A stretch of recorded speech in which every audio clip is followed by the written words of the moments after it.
주간 평안하셨습니까? 성경관통 그리스도 중심 성경 읽기 이제 10주차 강의입니다.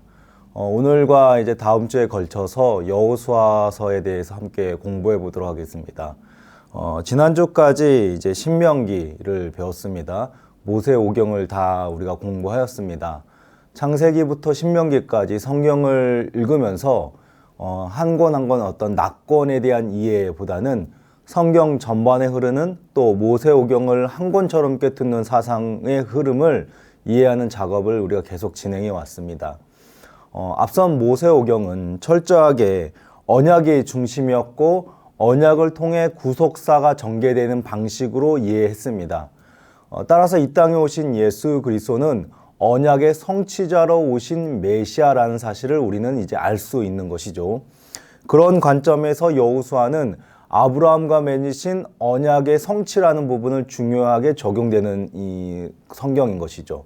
창세기부터 계속 이어온 언약, 아브라함을 통해 또 이스라엘을 출애굽시키셨을 때 시내산에서 맺으셨던 언약이 이제 실제로 증명이 되고 성취되는 그 현장을 우리는 여호수아서를 통해서 보게 되는 것입니다.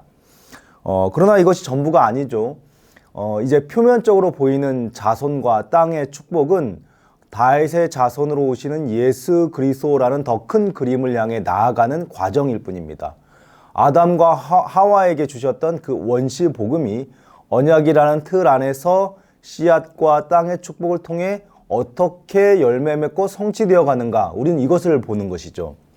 구약의 언약과 오실 신약의 메시아, 그 중간에 있는 여호수아서 이후의 약속의 땅을 살아가는 그 시대 이야기를 우리는 앞선 모세오경을 통해 공부했던 내용들을 통해서 다시금 이해해보고 해석할 수 있는 눈을 가지고 있어야 하는 것이죠. 특별히 여호수아서를 공부할 때 우리가 중요하게 개념을 정리해야 할 것이 있습니다. 그것이 바로 땅입니다. 땅의 개념을 성경신학적으로 이해하는 관점을 먼저 형성을 하고 여호수아서를 봐야 합니다.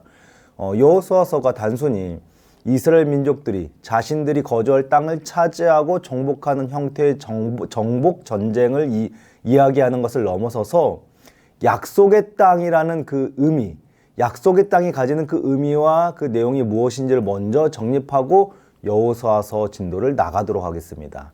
제가 기도하고 시작하도록 하겠습니다. 하나님 감사합니다.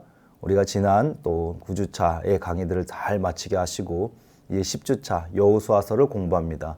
하나님, 이 내용을 통하여서 우리에게 주신 하나님의 그 언약의 놀라운 은혜를 기억하게 해주시고 이 내용을 통하여서 우리가 장차 하늘나라에 도래할 그 하늘나라에 도달할 그 하나님 나라의 백성이라는 그 사실을, 그 정체성을 분명히 부여잡을 수 있는 시간 될 수 있도록 도와주시옵소서. 감사드리며 예수님 이름으로 기도합니다. 아멘.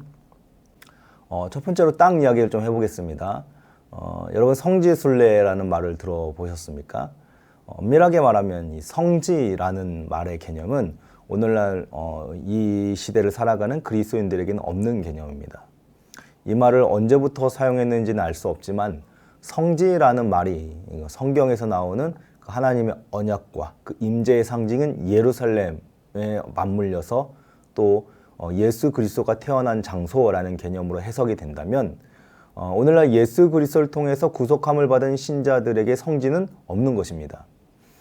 왜냐하면 예수 그리스도에 의해서 건물로 된 예루살렘 성전의 기능은 완전히 끝났기 때문이죠. 또 히브리서는 구약의 제사법을 예수 그리스도를 통해서 드려진 제사의 그림자, 모형에 불과하다 이렇게 말하고 있죠.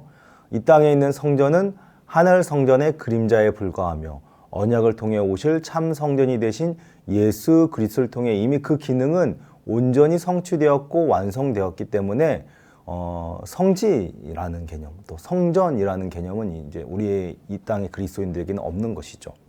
따라서 그리스도와 한 몸 이룬 연합을 통해 사는 오늘의 신자들은 이 연합을 통해 우리의 몸이 하나님께 거룩한 산 제사를 드리는 살아있는 성전이 되는 것입니다. 따라서 오늘 우리들은 성지라는 개념을 받을 수가 없습니다. 흔히 성지 순례라고 쓰는 말도 성경지리 답사 정도로 바꿔서 사용해야 합니다. 여호수아서를 공부하기에 앞서서 우리가 이해하고 가야 할 개념이 성경에서 말하는 이 성지라는 땅에 대한 개념입니다. 성경에서 땅은 단순히 사람이 살아가는 장소의 개념을 넘어서서 정체성과 연결되어 있습니다. 그리고 더 큰 틀에서는 창세기의 창조와 요한계시록의 새 창조까지 포괄하는 개념이 이 땅에 들어가 있습니다. 이스라엘의 출애굽과 가나안 땅에 들어가는 모습은 결국 예수 그리스도를 통해 이루어질 그 새하늘과 새 땅의 정체성으로 드러나게 되는 것이죠. 그것이 곧 교회의 탄생이며 교회의 정체성임을 성경은 이야기합니다. 먼저 왜 땅이 중요한가? 이 질문을 우린 성경의 답을 찾아보고자 합니다. 창세기에서 땅은 태초에 하나님이 주신 선물입니다. 땅은 생명을 피워내고 휴식처를 제공하는 장소로서 등장하죠. 이것은 에덴 동산 이후의 세상에서도 동일하게 작동을 합니다. 성경에서 바다와 땅은 대립적인 관계로 봅니다. 바다라는 개념과 땅을 대립적인 관계로 보죠. 태초의 땅의 생성은 물이 한 곳에 모으고 땅이 드러나게 하는 과정, 그러니까 물을 한 곳에 모으시고 그 물이 모임을 통해서 땅이 드러나는 과정에서 태초의 땅이 생성이 됩니다. 창세기 1.9절에 그렇게 나와 있죠. 물은 혼돈과 혼란스러움의 상징이라면 땅은 질서와 생명의 상징으로 대비되는 이미지로 성경이 말하고 있습니다. 물이 물러간 땅은 이제 어떤 역할을 할까요? 하나님이 이르시되 땅은 풀과 씨 맺는 채소와 각기 종류들의 씨 가진 열매를 맺는 나무를 내라 하시니 그대로 되어. 자, 그렇죠. 생명을 피워내는 공간이 이제 되는 것이죠. 이 대립적인 이미지가 요한계시록에서도 그대로 드러납니다. 요한계시록에서는 이 물과 바다를 어떤 이미지로 그리냐면 악한 짐승들이 올라오는 장소로 묘사합니다. 내가 보니 바다에서 한 짐승이 나오는데 뿔이 10이요 머리가 7이라.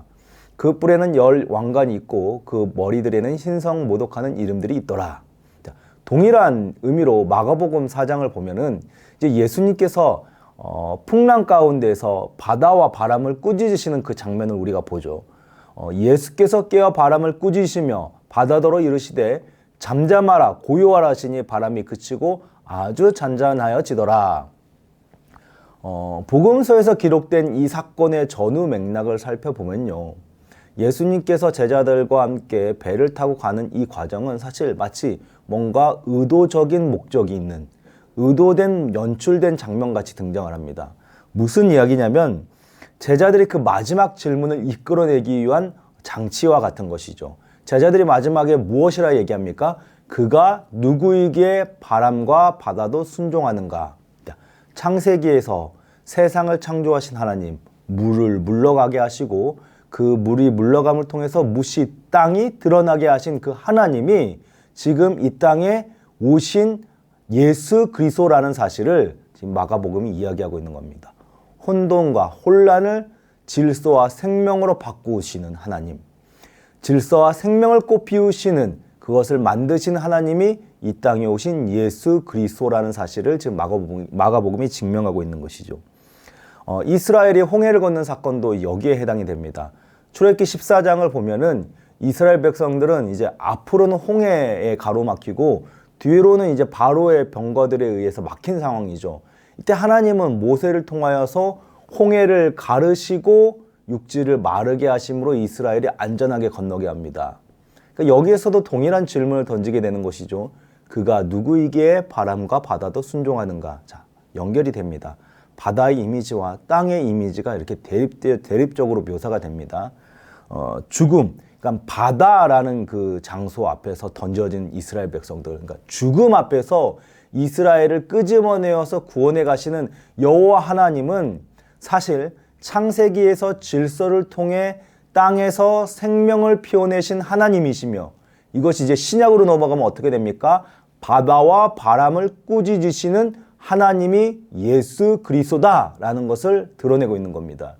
그리고 요한계시록에서는 이제 장차 종말 때에 악이 승승장구하는 세상에서 하나님께서 백성을 구출하셔 악을 징벌하시고 교회와 성도가 승리하는 내용으로 선포되어집니다. 그래서 아까 물과 바다에서 악한 짐승이 올라오고 그 악한 짐승이 이제는 심판받는 그 내용이 사실은 이제 그 출애굽기에 하나님께서 자신의 백성들을 이 홍해 속에서 구출하시고 죽음에서 구출하시고 약속의 땅인 가나안으로 이끌어가는 모습으로, 신약에서는 교회와 또 성도들 향한 이미지로, 그리고 장차 오실 그 예수 그리스도를 통해서 이루어질 최종적인 심판의 모습으로 연결시켜가면서 그려내고 있는 것이죠.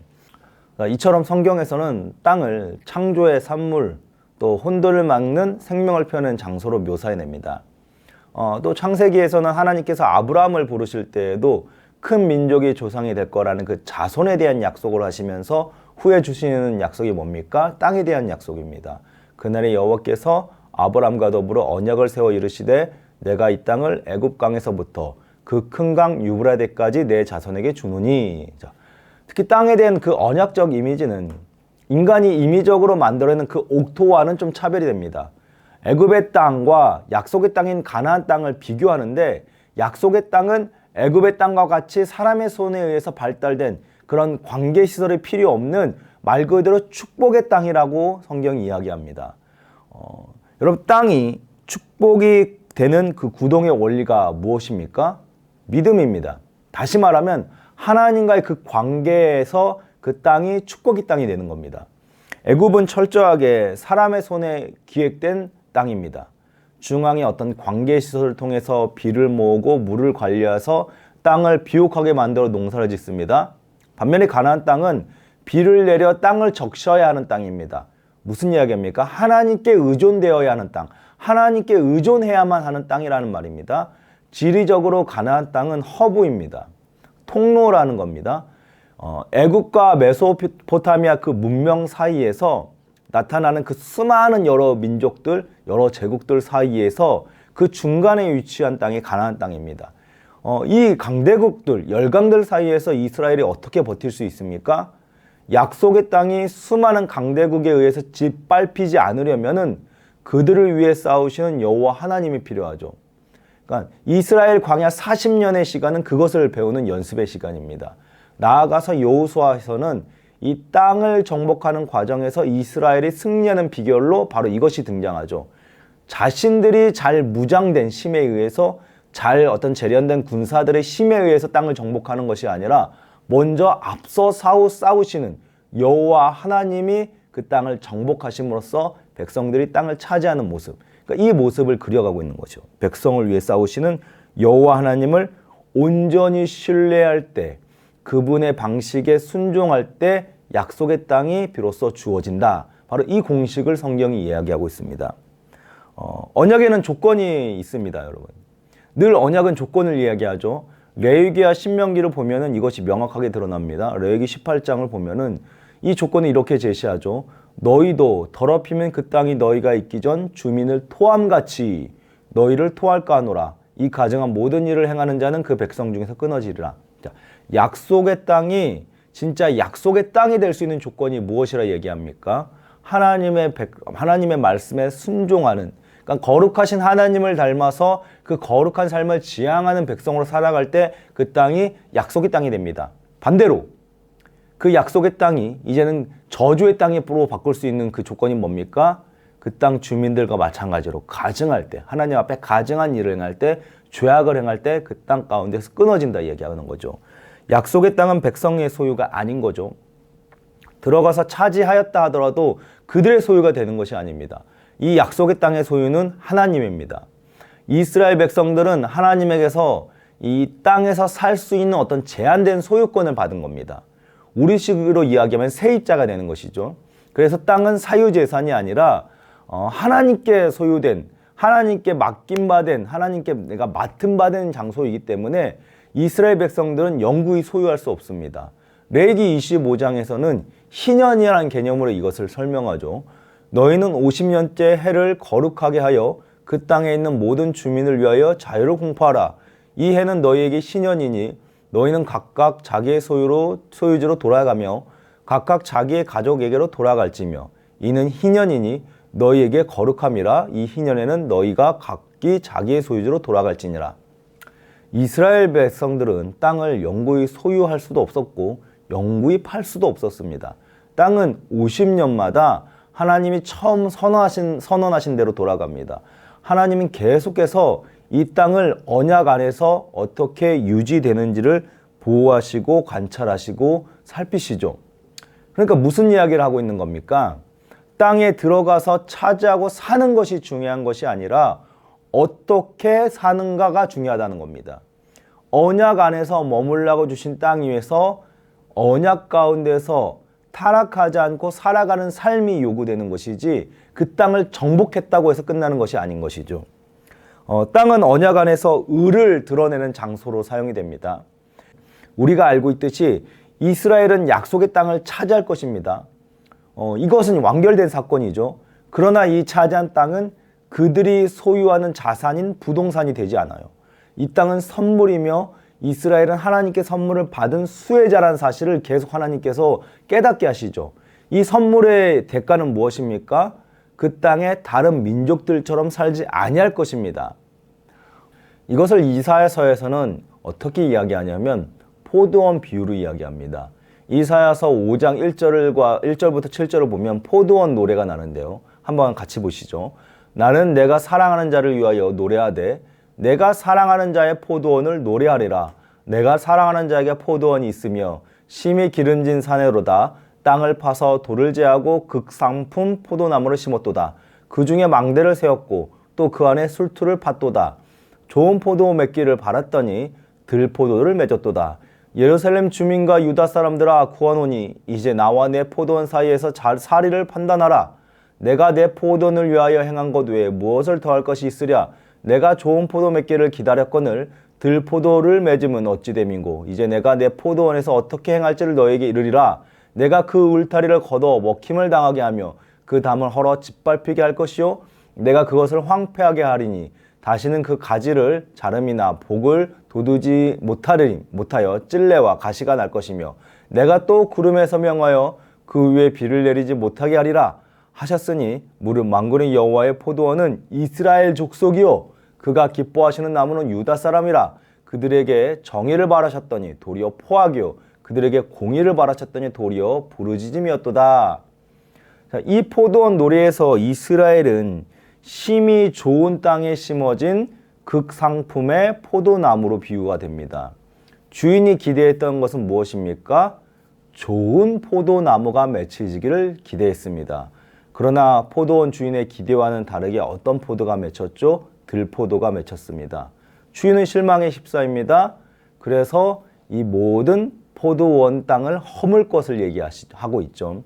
이 포도원 노래는 불의와 죄악이 팽배한 당시 이스라엘 백성들의 그 행태를 꼬집는 말씀이었습니다. 그러니까 앞서 말씀드린 대로 약속의 땅은 땅을 소유하는 것이 중요한 것이 아니라 땅에서 어떻게 사는가 하는 것이 중요한 것입니다. 이 구조가 성경 곳곳에서 나타나죠. 에스겔서에서는 이스라엘이 왜 약속의 땅에서 추방되었는가를 이렇게 이야기합니다. 너 인자야 주 여호와께서 이스라엘 땅에 관하여 이같이 말씀하셨느니라. 끝났도다. 이 땅 사방의 일이 끝났도다. 이제는 내게 끝이 일어났나니 내가 내 진노를 내게 나타내어 내 행위를 심판하고 내 모든 가정한 일을 보응하리라. 이 땅을 살아가면서 하나님 앞에 행할 의무를 다하지 않았기 때문에 그들이 그 땅에서 추방되었다라고 이야기합니다. 왜 땅에 거하고 심판받아 땅에서 쫓겨나는 이 형식이 나타납니까? 이것이 출애굽기와 레위기에 걸쳐 나타나는 그 하나님의 임재의 상징성과 연결이 되기 때문입니다. 하나님이 거하시는 땅, 하나님이 임재하는 땅이 되기 위해서는 그 땅은 거룩과 의가 나타나야 합니다. 백성들이 그 받은 율법 안에서 의무를 다하지 못할 때, 다시 말하면 하나님의 말씀을 따라 사는 거룩이 없을 때 하나님은 더 이상 그 땅에 그들의 백성들과 함께 거할 수가 없습니다. 성막이 오염되었듯이 이스라엘 그 회중 가운데 성막이 있을 때 그 성막이 그들의 죄로 인하여 오염되는 것을 방지하기 위해서 제사가 있었죠. 마찬가지로 이 가나안 땅, 약속의 땅에 들어가서 백성들과 함께 거하시는 그 하나님의 그 영광이 백성들의 죄악으로 인하여서 더럽혀지기 때문에 그들은 그 땅에서 쫓겨나게 되는 것이죠. 에스겔서에서는 이것을 이스라엘의 죄가 하나님을 밀어냈다 표현합니다. 이것이 이스라엘 백성들이 약속의 땅에서 쫓겨나 바벨론 포로 생활을 해왔던 이유인 것입니다. 땅이 그들을 토해낸 것이죠. 앞선 얘기처럼 그 땅의 거주민들이 그 땅의 거주민들을 토해냈듯이 그들의 삶을 그대로 답습할 경우에 이스라엘 백성들도 역시 그 땅에 의해서 토해내질 것이라는 것을 그대로 증명이 되는 사건이 성경 곳곳에 나타나고 있는 것이죠. 땅을 자신들의 소유라고 착각하였으나 땅에서 사는 죄악된 행태로 인해서 땅이 그들을 내칩니다. 땅은 백성들의 소유가 아닌 것이죠. 오히려 약속의 땅에서의 삶은 유대인들에게는 정체성인 겁니다. 약속의 땅이 언약 안에서 성취를 보려면, 다시 말하면 약속의 땅을 계속 자자손손 대대로 누리려면은 하나님의 언약 안에서 그들이 그 언약 안에서 성실한 의무를 다할 때 그들이 그 약속의 땅을 누릴 수 있는 것이죠. 언약이라는 정체성이 이 땅과 연결되어 있는 것입니다. 두 번째로는 이 땅에 대한 이해를 우리가 창조부터 또 종말까지의 과정 안에서 한번 이해해 보도록 하겠습니다. 창세기에서 최초의 인간이 살았던 땅인 그 장소는 에덴이었습니다. 태초에 인간이 거주했던 땅이 에덴이었습니다. 에덴은 최초의 땅이면서 동시에 하나님과 하나님의 백성이 함께 거하는 땅, 하나님과 하나님의 백성이 함께 사는 하나님의 나라입니다. 그러니까 하나님께서 아브라함을 통해 주신 언약, 후손과 땅에 대한 그 축복의 내용이 사실은 이 아담이 에덴에서 누렸던 그 내용을 기초로 하고 있는 것이죠. 다시 말하면 단순하게 가나안 땅의 정복이 이스라엘이라는 한 민족이 거주할 목적이 어떤 땅을 차지한다라는 그 그림보다는 더 넓은 차원의 배경이 있다는 겁니다. 창세기 1장과 2장에서 기술된 하나님의 창조 세계, 태초의 왕국이 원래대로 회복되는 그 모습이 이스라엘이 가나안 땅을 정복하고 정착하는 모습으로서 그려지고 있는 것입니다. 그리고 이것은 장차 이제 계시록까지 이어지죠. 요한계시록에서는 심판 때에 새 예루살렘을 통해 하나님의 나라가 완성이 되는 이미지를 우리에게 제공해줘. 일곱째 천사가 나팔을 불매 하늘에 큰 음성들이 나서 이르되 세상 나라가 우리 주와 그의 그리스도의 나라가 되어 그가 세세토록 왕노릇 하시리로다 하니 또 내가 새 하늘과 새 땅을 보니 처음 하늘과 처음 땅이 없어졌고 바다도 다시 있지 않더라. 자, 뭐라고 얘기합니까? 이전의 것이 없어지고 다시 새 하늘과 새 땅이 창조되었습니다. 그리고 또 뭐가 없어졌습니까? 땅이 없어졌고 바다도 있지 않더라. 그러니까 완전히 새로운 창조가 실현이 되는 것입니다. 에덴에서 시작되는 그 땅의 내용이 장차 도래할 그 새 창조의 새 예루살렘까지 연결이 돼서 마침내 종말 때에 그 예수 그리스도를 통하여서 완전히 그 새 창조, 하나님의 나라가 완성이 되어질 것을 전망하고 있는 것이죠. 에덴과 종말 사이에는 하나님은 아브라함과 아브라함의 자손을 통해서 땅 위에 하나님의 나라를 세우는 그 모습을 통해서 그려나가고 있는 겁니다. 자, 다시요. 에덴과 이 종말의 그 사이에는 무엇이 있냐면 아브라함과 그의 후손들을 통하여서 이 땅에 보이는 하나님의 나라를 건설하는 그 과정을 그려가시는 모습이 이 구약 성경의 내용이라는 것이죠. 이것을 구약에서는 이스라엘 백성을 통하여 하나님의 나라가 세워지는 모습으로 그려졌다면 신약에서는 그리스도 안에서 부름받은 그 영적인 아브라함의 후손들인 성도들을 통해서 오늘 우리가 하나님의 나라를 세워가는 역할을 하고 있는 겁니다. 창세기의 그 창조 사건을 우리는 우리가 사는 이 땅, 지구 안에 어떤 생태계 정도로 좁혀서 보는 경향이 있죠. 그러니까 우리가 창세기의 창조를 보면은 그냥 우리가 사는 이 세계가 창조된 모습 정도로 이해하는데 사실 성경에서 이야기하는 창조 이야기는 이렇게 단순하게 우리가 사는 땅이 창조된 이야기를 하고 있는 것이 아닙니다. 범위가 전 우주에 국한되어 있습니다. 하나님이 우주적 창조자시며 모든 피조 세계는 하나님이 통치 아래 지배받고 있다는 것을 성경이 창조 기사를 통해서 이야기합니다.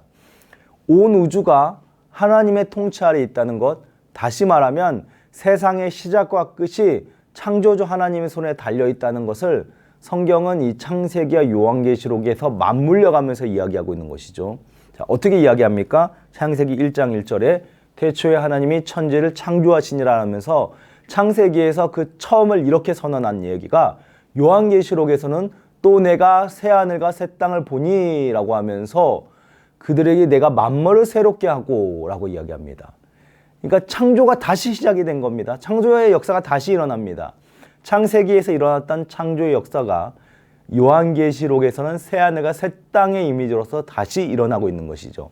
성경은 이렇게 처음과 끝에서 창조의 기사를 맞물려서 우리에게 제공하고 있는 겁니다. 성경은 첫 문장에서부터 무엇을 강조하냐면 창조 때에 무엇이 어떻게 창조되었다라는 것에 집중하기보다는 하나님이 창조주로 계셨다, 하나님께서 창조하셨다에 집중하고 있습니다. 우리는 창세기의 그 창조 순서를 보면서 무심히 창조의 내용들, 그 순서에 주목을 하지만 사실 성경이 주목하고 있는 내용은 하나님께서 원하시는 바에 따라서, 하나님이 원하시는 바가 뭡니까? 그게 창조의 질서입니다. 하나님의 그 창조의 질서에 따라서 그 결과로 세상이 나타났고 세상이 창조되었고, 따라서 하나님의 의지의 그 결과물인 그 피조 세계는 존재하는 것 자체가 하나님께 영광과 찬양을 돌리는 모습이다, 이렇게 이야기하고 있는 것이죠. 따라서 창세기 그 창조 이야기는 하나님의 왕권과 통치를 우리에게 전달합니다. 최초의 인간에게 주신 말씀이 명령형이었다는 것에서 창조에서 드러나는 그 하나님의 왕권과 통치의 단서를 우리는 보게 되죠. 하나님이 그들에게 복을 주시며 하나님이 그들에게 이르시되 생육하고 번성하여 땅에 충만하라, 땅을 정복하라, 바다의 물고기, 하늘의 새와 땅에 움직이는 모든 생물을 다스리라. 자, 하나님은 명령형으로 그 피조세계 인간에게 다스릴 것을 얘기합니다. 하나님의 명령과 약속을 통해 창조세계에 대한 하나님의 통치를 명확하게 보여주고 있는 것이죠. 거기에서 인간의 창조는 굉장히 특별한 영역입니다. 질서는 만들어진 피조세계를 통해서 전 우주적 왕권과 통치를 드러내게 되어 있습니다. 이것이 질서입니다. 창조된 모든 세계는 그 존재하는 것 자체로만으로도 하나님이 이 모든 세계의 왕이시며 주인이라는 것을 드러내게 되어 있는 것이죠. 그런데 하나님께서는 거기에 특별한 존재로 인간을 지으십니다. 우리의 형상, 우리의 모양대로라는 말을 통해서 하나님께서 다스리시고 통치하는 그 권세의 대리자로 인간을 창조하신 겁니다. 그러니까 에덴은 아담과 하와의 집이었고 일터였던 것이죠. 다스리라 라는 인물을 생각한다면 창조 세계에서 인간의 역할은 하나님의 왕권을 더 확장하고 피조 세계의 그 모든 범위가 하나님의 통치를 드러낼 수 있는 대로 흘러가게 하는 막중한 책임과 역할을 이 아담과 하와가 부여받았다는 것을 알 수 있습니다.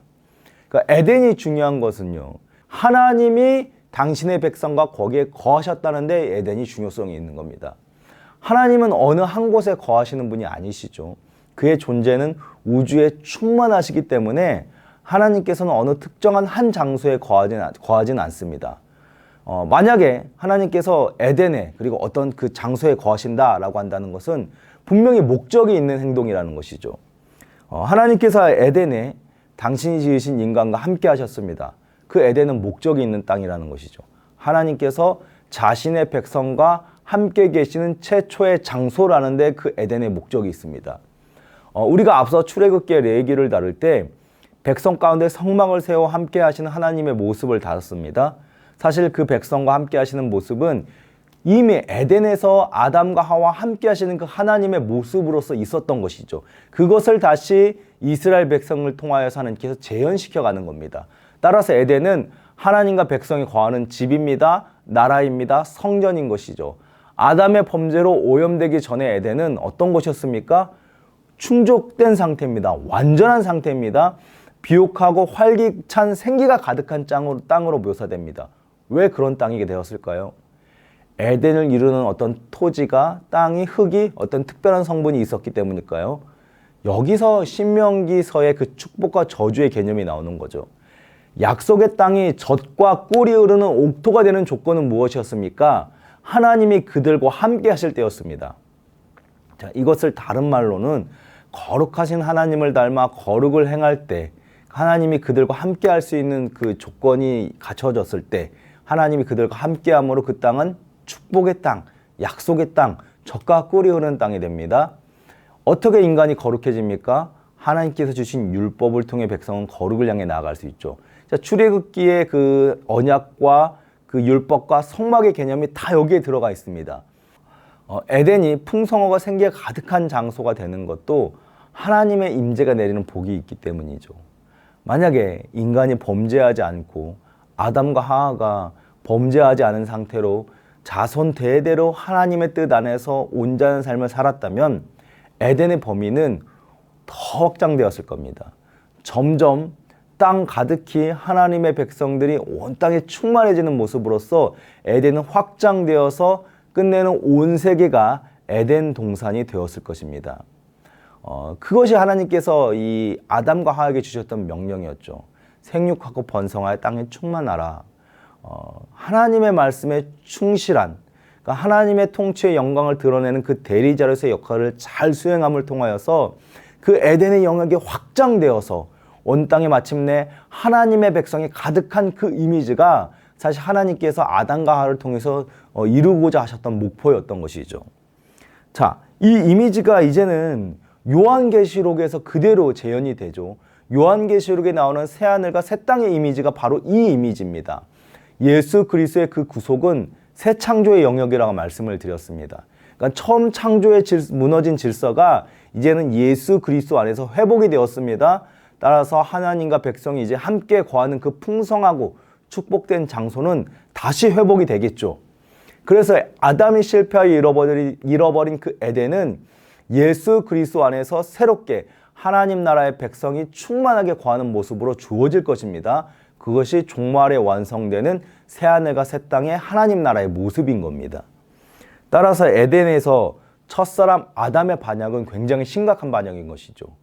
아담의 반역으로 인해 온 피조 세계가 누릴 하나님 나라의 그 백성들로 가득 찰 그 영광스러움이 상실된 것입니다. 오히려 노아 시대는 이 모습이 어떻게 반전이 됩니까? 이 모습이 역전이 되어서 온 땅에 죄악된 인간들이 가득 찬 모습으로서 드러나죠. 그러니까 하나님이 원하시는 모습과 반대의 모습이 이 아담과 하와의 범죄함으로 세상에 가득하게 된 겁니다. 여기서 아담의 실패는 자신의 창조 목적을 망각했다는 겁니다. 아담은 대리자였습니다. 하나님의 대리자로 집이요 나라요 성전인 이 에덴이 땅끝까지 가득하게 되는 역할을 수행했어야 하는데 오히려 아담은 무엇을 탐했습니까? 하나님의 신성을 갈망하였죠. 하나님처럼 되는 것을 원했습니다. 결국 아담의 범죄로 인해 땅은 풍성한 복을 맺는 곳이 아니라 오히려 고난과 고통을 낳는 장소가 됩니다. 사람이 땅을 다스리고 정복하는 것이 아니라 땅이 오히려 사람을 다스리고 정복하고 토해내는 역할을 합니다. 하나님의 통치 아래서 하나님과 함께 거한다는 목적이 손상을 입게 되는 것이죠. 그래서 하나님은 이스라엘 백성들에게 성막이라는 임재의 상징을 주신 겁니다. 출애굽은 에덴에 회복하는 모습, 에덴이 회복되는 모습을 그려가고 있습니다. 나아가서 하나님 백성이 다시 하나님과 함께하는 그 창조의 질서가 회복되는 장면을 미리 맛보기로 우리에게 제공합니다. 그래서 예수 그리스도가 구속사역을 시작하기에 앞서 마귀에게 시험 받으신 장면에서도 사실 그 두 번째 아담으로서의 그 사명을 넘어서라는 그 시험을 받는 것이죠. 앞서 아담은 그 첫 번째 시험에서 어떻게 시험을 받습니까? 자신의 위치와 사명을 망각하고 하나님이 가지신 하나님처럼 되고자 하는 그 신성을 담아했던 것처럼 마귀는 예수님에게도 두 번째 아담인 예수님에게도 동일한 그 시험을 하고 있는 것이죠. 그 유혹을 예수님께서는 신명기의 말씀으로 물리치십니다. 어떤 말씀입니까? 하나님을 사랑하라. 하나님께 모든 영광과 경배를 돌리라. 주 너의 하나님을 찬양하라. 이 모든 내용을 통하여서 이 아담이 실패했던 그 지점을 예수님께서는 다시 극복하심으로써 공생의 사역을 시작하시는 겁니다. 자, 다시 땅 이야기로 돌아가서 그래서 성경의 관점은 어디로 모아지냐면 이 에덴에서 시작된 하나님과 백성이 함께하는 그 장소의 문제가 이제 다시 앞으로 어떻게 회복될 것인가에 대한 그 관점으로 집중이 되고 있는 겁니다. 여기에 선행 조건은 불순종했던 그 죄를 되돌려야 하는 것이죠. 율법이 하나님을 사랑할 것을 요구하는 이유도 여기 있습니다. 하나님을 사랑하지 않고서는 그분께 순종할 수가 없습니다. 하나님을 사랑하는 마음이 있어야지만이 하나님과 그 백성은 함께 거할 수 있습니다. 이제 하나님은 이제 백성들에게 맺으신 언약대로 그들과 함께 거주하시는 땅을 회복하실 겁니다. 약속의 땅 가나안은 바로 그런 의미죠. 백성들이 들어가서 거주하는 땅의 개념이 아니라 하나님과 백성이 함께 거하는 에덴에서의 그 함께 거는 땅의 모습이 가나안 땅의 모습인 것입니다. 문제는 뭡니까? 백성들이 계속 불순종하죠. 출애굽 1세대가 그랬던 것처럼 약속의 땅을 받은 후에도 백성들은 계속 하나님께 불순종합니다. 에덴에서 아담이 타락했던 그 모습을 계속 이 백성들이 반복하는 것이죠. 에덴에서 아담이 하나님의 말씀에 불순종함으로 하나님은 아담과 하와를 쫓아내어야 했던 것처럼, 함께 할 수 없는 지점이 나타났던 것처럼, 이 백성들도 약속의 땅에서 하나님과 함께 거해야 했지만은 계속되는 불순종으로 인하여서 결국은 이 백성들도 그 땅에서 쫓겨나는 그 모습을 다시 재현해버리는 것이죠. 이것이 이스라엘 백성들의 바벨론 포로기의 모습인 겁니다. 에덴에서도 실패하고 가나안 땅에서도 실패합니다. 하나님과 백성이 함께하는 하나님 나라는 이제 완전히 실패한 것처럼 보이죠. 도무지 하나님의 이 계획이 완성될 것 같지가 않습니다. 그러나 하나님은 70년 뒤에 이 백성들을 바벨론에서 돌아오게 하는 그 모습을 통하여서 이 하나님의 나라가 어떻게 하나님의 계획 안에서 다시 성취되고 이루어질 것인가라는 그 그림을 보여주시죠. 그리고 이제 이 포로기를 지나서 역사는 어디를 향해 갑니까? 인간의 몸을 입고 유대 땅 베들레헴 한 구석에서 나신 예수 그리스도를 향해서 흘러갑니다. 도저히 백성의 순종으로는 이룰 수 없는 그 하나님과 백성이 함께 거하는 하나님 나라의 모습을 예수 그리스도의 순종을 통해서, 예수 그리스도를 통해서 이루기 위해서 이제 이 모든 계획의 방향이 예수 그리스도를 향해서 나아가고 있는 것이죠. 이 가운데 예수님이 선포한 하나님 나라가 가까이 왔다, 이르시되 때가 찼고 하나님의 나라가 가까이 왔으니 회개하고 복음을 믿으라 하시라는 이 선포는 하나님께서 계획하시고 실행하기로 선언한 약속은 반드시 이루어질 것이라는 그 확정적인 말씀으로 들리게 되는 것이죠. 아담도 실패하였고 백성들도 실패하였지만은 하나님은 이 하나님과 백성이 거하는 이 땅의 회복을 반드시 이루겠노라라고 선언하신 그 하나님의 나라가 가까이 왔다라는 이 예수님의 말씀을 통해서 우리에게 보여주고 있는 겁니다. 출애굽이 아브라함에게 약속한 그 내용의 성취라고 한다면, 예수님께서 이 땅에 오셔서 천국 복음을 전하시고 가르치는 사건은 하나님께서 태초에 아담과 하와를 통해 약속하신 내용의 성취인 것이죠. 그 원시복음, 반드시 이 죄로 무너진 하나님과 인간의 그 관계를 회복시키겠노라 하신 이 내용의 성취가 이제 예수 그리스도를 통해서 이루어진 겁니다. 성경을 읽는 독자들은 이로써 이 모든 땅의 내용이 창조와 종말의 그 선상 안에 있음을 보게 되는 겁니다. 성경은 독자들의 시선을 어디로 이끄냐면, 이제 이 약속의 땅이 성취되고 회복되는 그 모습이 실제로 어떻게 이루어지는가, 장차 도래할 할 새하늘과 그 새 땅의 모습을 통해서 우리는 보게 되는 것이죠. 결국 에덴의 회복이며 하나님과 백성이 거할 그 영원한 처소가 회복될 것이라는 소망이 우리 가운데 생기는 겁니다. 땅과 하나님 나라가 에덴과 종말의 그 연속성 안에 있음을 우리는 보게 되는 것이죠. 아브라함에게 약속한 자손의 축복, 그 땅의 축복이 단순히 그냥 한 개인에게 주어진 어떤 번영의 축복이 아니라 창조와 종말 사이를 잇는 거대한 흐름의 한 단추라는 것을 우리는 보게 되는 것입니다. 지금까지 우리는 성경에서 땅이 차지하는 중요한 위치를 살펴보았습니다. 이제 우리는 여호수아서를 보면서 어떤 시야를 가져야 합니까? 땅이 점령되었다, 그래서 이스라엘 백성들이 땅을 차지했다, 이런 개념이 아니라 땅이 하나하나 점령되어지는 그 모습을 보면서 하나님의 나라가 확장되어 가는 모습을 보게 되는 것이죠. 이것은 어디로 다시 돌아갑니까? 에덴에서 아담이 해야 했던 역할인 것이죠. 생육하고 번성하여 땅에 충만하라. 하나님의 대리자로서 이 피조 세계를 다스림으로 통하여서 에덴이 확장되어 가는 그 모습, 이것이 이제 출애굽기와 이 가나안 땅의 그 여호수아서를 통하여서는 그 가나안 땅이 점령되어 가는 모습을 통하여서 태초에 그 에덴에서 있어야 했던 그 사건, 그리고 이제는 앞으로 요한계시록에서 예수 그리스도를 통해서 이루어질 그 대망적인 사건이 이 가나안 땅에서 어떻게 그려지는가를 우리는 볼 수 있어야 하는 겁니다. 물론 이스라엘은 사사기 시대로 넘어가면은 이 약속의 땅에서 실패하는 모습을 보입니다. 그러나 우리는 물리적 땅과 물리적 자손의 실패만으로서 모든 것이 끝났다라고 단언하지 않죠. 영적인 땅, 영적인 후손을 봅니다. 이스라엘과 약속의 땅은 이 하나님 나라의 도래에 실패했을지라도 우리는 오늘 예수 그리스도를 통해서 이루어지고 또 여전히 확장되어가는 하나님 나라의 그 한가운데 서 있는 증인이요 그 영적인 자손이라는 사실을 우리는 발견할 수 있어야 하는 것이죠. 여기서 여호수아에서의 역할은 우리를 인도하실 그 예수 그리스도의 그 모습이 무엇인가를 볼 수 있는 겁니다. 여호수아는 바로 예수 그리스도의 모형용적인 인물인 것이죠. 인간 여호수아는 모세의 죽음 이후로 매우 불안하고 연약할 수밖에 없었습니다. 그도 그럴 것이 이 모세라는 대단한 인물조차도 이 백성들이 따르지 않았거늘 모세조차 실패한 이 일을 자신이 과연 감당할 수 있을까? 여호수아는 두려웠던 것이죠. 그때 하나님은 여호수아에게 뭐라고 말씀하십니까? 강하고 담대하라라고 말씀하십니다. 모세가 특별할 수 있는 이유는 하나님의 모세와 함께하였기 때문이지 모세 자체가 어떤 특별한 능력이 있기 때문이 아니죠. 마찬가지로 하나님은 모세를 이은 여호수아에게도 모세가 모세와 함께하였던 것처럼 내가 너와 함께할 것이라는 그 약속을 줍니다. 언약의 조건이 그대로 계승이 됩니다.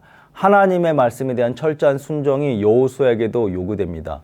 모세에게도 하나님의 말씀에 대한 순종이 요구되었던 것처럼 여호수아에게도 요구됩니다. 1세대 백성들에게도 하나님의 말씀에 대한 순종이 요구되었던 것처럼 이제 2세대 백성들에게도 요구됩니다. 하나님과 모세, 백성이라는 관계의 고리가 하나님, 여호수아, 백성으로 다시 바뀌고 있는 것이죠. 여호수아서 이 전반부는 1장부터 12장까지인데 이스라엘 백성들이 가나안 땅을 정복하고 그것을 제약된 백성들을 멸하는 내용들이 주로 나옵니다. 그럼 이제 12장 이후부터 13장부터는 무슨 내용이 나올까요? 이제 땅을 점령하고 그 점령한 땅을 분배하는 내용들이 이제 13장부터 후에 나오게 되는 것이죠. 이 모든 내용을 끝내고 나서 여호수아서는 마지막을 어떻게 끝내냐면 이 모든 여정을 마무리하는 단계에서 여호수아는 백성들을 다 불러 모아서 하나님과 새로운 언약 관계 안으로 들어올 것을 요구합니다. 마치 모세가 그 모압 평지에서 가나안 땅을 앞두고 마지막 그때에 자신의 설교를 통해서 백성들에게 요구했던 것과 마찬가지로 여호수아도 동일하게 이 모든 점령의 이야기들을 마친 후에 백성들을 불러 모아서 하나님을 선택하고 하나님을 온전히 섬길 것을 요구하죠. 그러므로 이제는 여호와를 경외하며 온전함과 진실함으로 그를 섬기라. 너의 조상들이 강 저쪽과 애굽에서 섬기던 신들을 치워버리고 여호와만 섬기라. 만일 여호와를 섬기는 것이 너에게 좋지 않게 보이거든 너희 조상들이 강 저쪽에서 섬기던 신들이든지 또는 너희가 거주하는 땅에 있는 아모리 족속의 신들이든지 너희가 섬길 자를 오늘 택하라. 오직 나와 내 집은 여호와를 섬기겠노라 하니. 사실은 계속 반복되는 패턴입니다. 하나님은 당신의 말씀에 그 순종하는 백성들의 자세를 요구하고 순종에는 축복과 불순종에는 그에 따른 저주와 그 처벌이 있을 것을 계속 말씀하십니다. 에덴에서 첫사람 아담에게 실패했던 그 지점이 계속 반복적으로 하나님과 백성의 관계 사이에서 요구되고 요청되고 지켜야 할 지점으로 나타나는 것을 우리는 볼 수 있는 것이죠. 우리는 이제 여호수아서를 보면서 앞선 이 모든 내용들을 포괄해서 이것이 실현되고 이루어지는 그 과정 안에서 무엇이 중요한가? 하나님의 그 백성으로서 하나님의 말씀을 지켜 행하는 그 과정을 통해서 그 땅이 마침내 정복되어지고 그 땅이 정복되어짐을 통하여서 하나님과 백성이 함께 거할 수 있는 땅이 마련되는 그 모습을 볼 수 있어야 하는 겁니다. 이 흐름을 여러분들이 잘 이해하시고 이제 다음 주에는 여호수아서의 그 사건을 통해서 구속사의 그 큰 그림을 향해 나아가는 그 모습들 하나하나를 좀 다뤄보고 지금까지 모든 내용을 정리하고 이번 학기 강의를 마치도록 하겠습니다. 오늘도 수고하셨습니다.